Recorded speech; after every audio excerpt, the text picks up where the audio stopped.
Hi കൂട്ടുകാരെ, പയർ വേവിച്ച് മാറ്റിയ വെള്ളത്തിൽ എങ്ങനെ ഒരു ചാറുകറി നമുക്കുണ്ടാക്കാമെന്ന് നോക്കാം. ഇതിനായി പയർ വേവിച്ച വെള്ളം മാറ്റിവെക്കുക. നാരങ്ങ വലുപ്പത്തിലുള്ള പുളി വെള്ളത്തിലിട്ട് കുതിർത്ത് വയ്ക്കുക.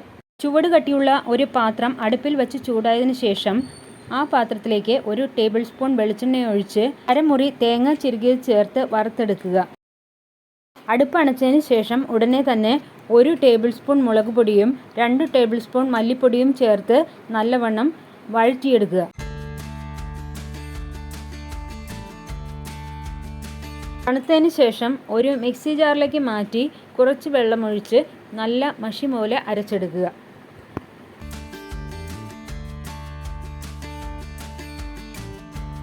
മാറ്റിവെച്ചിരുന്ന പയറിൻ്റെ വെള്ളം ഒരു ചട്ടിയിൽ ഒഴിച്ച് 1/2 ടീസ്പൂൺ മഞ്ഞൾപ്പൊടിയും ചേർത്ത് തിളപ്പിക്കുക. ഒരു തിള വന്നതിന് ശേഷം വറുത്തരച്ച് വെച്ചിരുന്ന അരപ്പ് ചേർത്ത് നന്നായി തിളപ്പിക്കുക.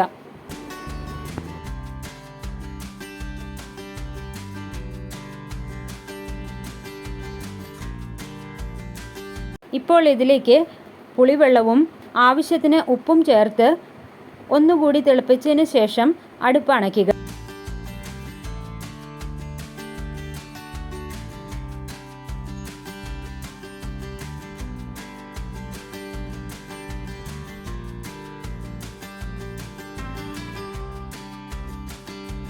അടുപ്പിൽ വെച്ച് ചൂടായ ഒരു ചീനിച്ചട്ടിയിലേക്ക് 1 ടേബിൾ സ്പൂൺ വെളിച്ചെണ്ണ ഒഴിച്ച് അതിലേക്ക് 1/2 ടീസ്പൂൺ കടുകും 2 വറ്റൽമുളകും 4 ചെറിയുള്ളി അരിഞ്ഞതും കുറച്ച് കറിവേപ്പിലയും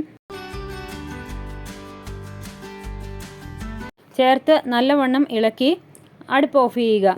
അതിനുശേഷം 1/4 ടീസ്പൂൺ മുളക് പൊടിയും ചേർത്ത് ഒന്നുകൂടി വഴറ്റി കറിയിലേക്ക് ഒഴിക്കുക. ഇപ്പോൾ പയറ്റിൻ ചാറ് കറി റെഡിയായി. നല്ല രുചിയുള്ള ഈ കറി നിങ്ങൾക്ക് ഏവർക്കും ഇഷ്ടമായെന്ന് കരുതുന്നു. ഇഷ്ടമായെങ്കിൽ like, share, comment and subscribe Ninnee's space.